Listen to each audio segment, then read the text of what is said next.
Hello everyone, Josh first back again, bringing you some more Black Clover Phantom Knights, and today I'm going to be showing you the final stage of story and what team I used to beat it. So let's go ahead and jump right into that. I will be bringing you all a beginner's guide video, either later today or tomorrow at the latest. I wanted to get it done earlier, ran into some delays, had to do some other stuff, so I got behind, so I do apologize.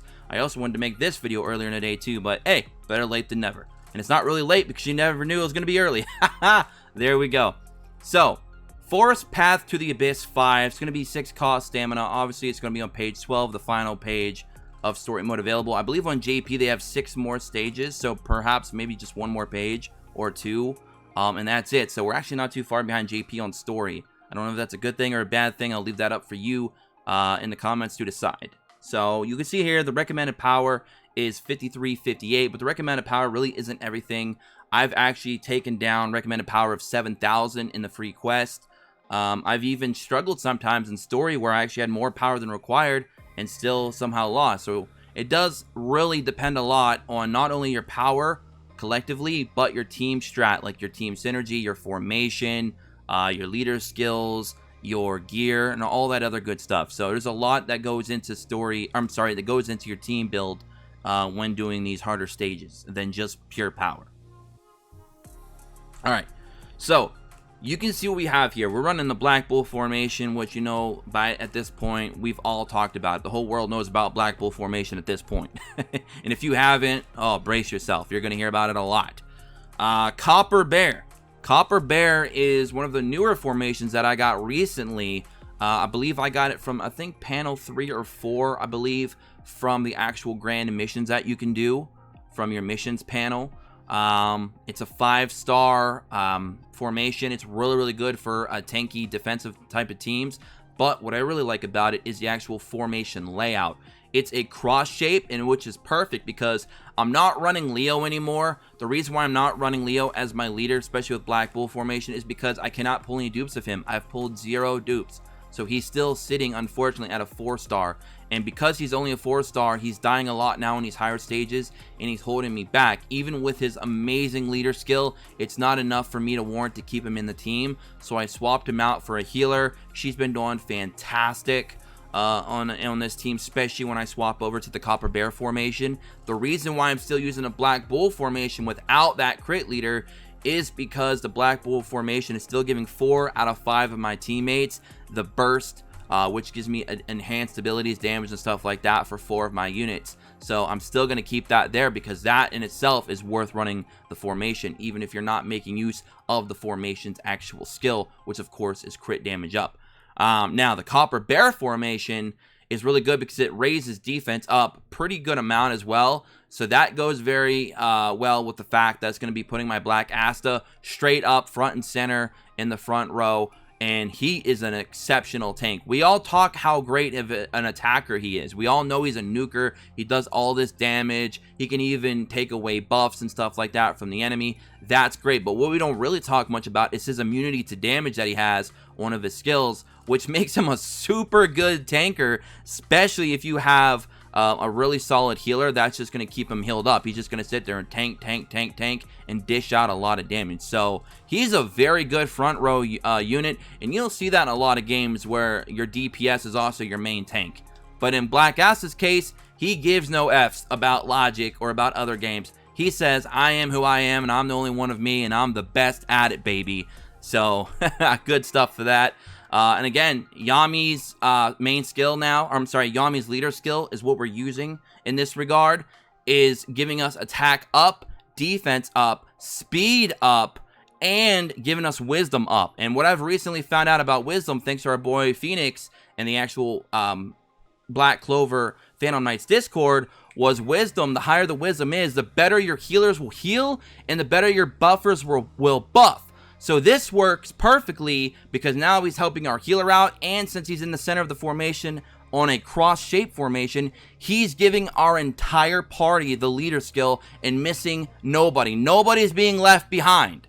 So that is a team setup, not to mention Zora, just a ridiculous jammer in this game. Stuns, traps, just shuts down units in the second and third rows, not to mention does a pretty decent amount of AoE damage for a jammer. and not a typical DPS unit. So I'm down, man. Zoro with the mask, he's rocking it, all right? Okay, so there we go. And we got a nice balance of hair colors going on too, if you guys haven't noticed. We got 2 characters with red hair, 2 characters with white hair, and 1 character with black hair. We got a little bit of balance for everyone here. We're a cultural team, all right? Multicultural team. So let's go ahead and jump into the actual fight, and I'll show you guys kind of what happens. All right, let's get through some of this dialogue. Now you guys can kind of see what the final stage story looks like. We're going to be playing this on 2x speed and auto. Now you'll notice I'm starting in the Black Bull formation. I'm going to swap over here to get that early little defense up. You don't really need it too much with my team build anyway. It's going to depend really on your team synergy, your gear, how well you got your HP and your defense up, and your attack on, you know, what formations that you really want to utilize. You know, it's going to really come down to what do you have available. But if you did a really good reroll, everyone should have a Yami and a Black Acid at the very least. Your other units will be very subjective to kind of what you want to run. And you'll also notice that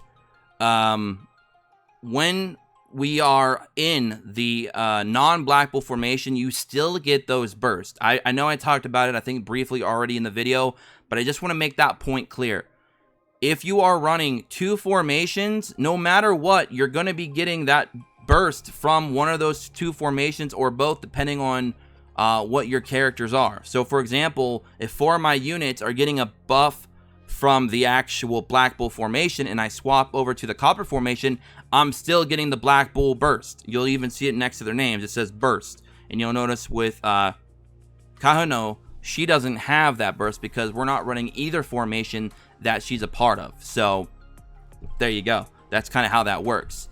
So even though we're not making use of the Black Bull buff with crit damage up because we have no crit leader, we're still getting the actual buff for the burst for the skills. So the Black Bull formation is still greatly warranted running, even if you're not running a leader skill or a unit on the on your team like a Mero Leona that can still help assist with that buff. So yeah, just some things to talk up, you know, some things to, you know, look in there on. So we're going to go ahead and use Black Ass. So he's going to do a lot of damage. Obviously, if we were running a crit leader or a unit on our team that could raise crit, and then I did utilize the Black Bull formation skill, we would have done way more damage, and that fight would have been a little bit easier DPS wise. However, because I don't have any dupes of our boy Leo, and I don't have Mero Leona or anything like that, we got to use what we got to use. So I'm using Yami, and Yami's leader skill, no lie, is still really, really good. I mean, he's giving you basically all stats increases, which is pretty nice. Outside of luck, I think he's giving you everything else. I don't think he's giving you HP, though. I think he's giving, yeah, I don't think he does HP, though. But it's still, nonetheless, he's giving you a lot of stuff. Let's go here to the team setup real quick and talk about this one more time before we get out of here. So if we go to Yami, our leader, you'll see here that he's giving us attack, defense, speed, and wisdom. 2XL, so 2 extra large, very short. So it's got a very small time period that it's available, but it's huge. And if we get a heal off while that's active, she's going to be healing for a large amount because she's getting that wisdom boost like we talked about earlier in the video. So, you know, Yami is still a very strong leader. But if you're looking for pure damage, obviously you're going to want a crit leader to go with the Black Bull formation to get the crit damage up and then do like some really, really insane damage. But if for whatever reason you get bad luck with me and you don't get additional Leo dupes, and you're obviously going to be skipping Mero Leona for now, you might want to consider just running Yami as your leader. And if you do get the Copper Bear formation, it's not a bad formation at all. I mean, this formation is really good. Let me actually show you guys something. Look at this. Copper Bear formation. Defense times 1.3. Wisdom times 1.4. And you guys know what that means. When you have more wisdom, your healer is going to heal more and your buffers are going to buff for more. So very, very good. And everything else is times 1.0. If we go to form skill, raises all allies defense medium after using a formation skill usable 3 times. So you can only use it 3 times compared to some of the normal 5 times, but it don't matter because it makes everyone so much more tankier. And if you're running a healer, or even in some cases a double healer, they're going to be healing for mad amounts.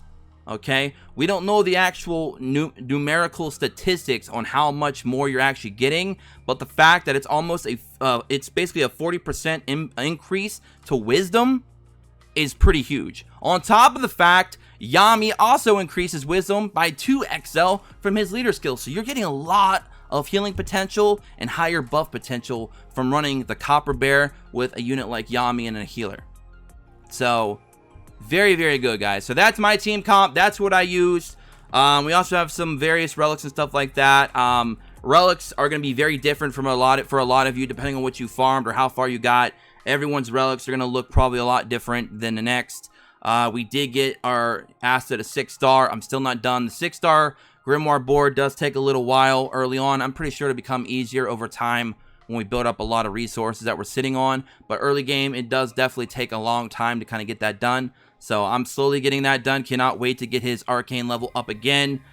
And yeah, so that's the team. That's what we used. I wish you all good luck. Hopefully you guys are having fun playing Black Clover. Just wanted to make a video about this. A little bit of a team strat video and beating the final stage of story. So again, hope y'all enjoy. Our next video will be the beginner guide, hopefully sometime tonight or tomorrow at the latest. And hope y'all are having fun again. Hit that subscribe button. Drop a like if you did. Go ahead and comment in the comment section below. Oh my god, I just forgot what I was going to say. Rip the dream. And don't forget to tick notifications so you don't miss a thing. And subscribe if you're new. And I'll catch you all in the next one. And join us in the Discord below. As always, until next time, have an awesome weekend. Peace.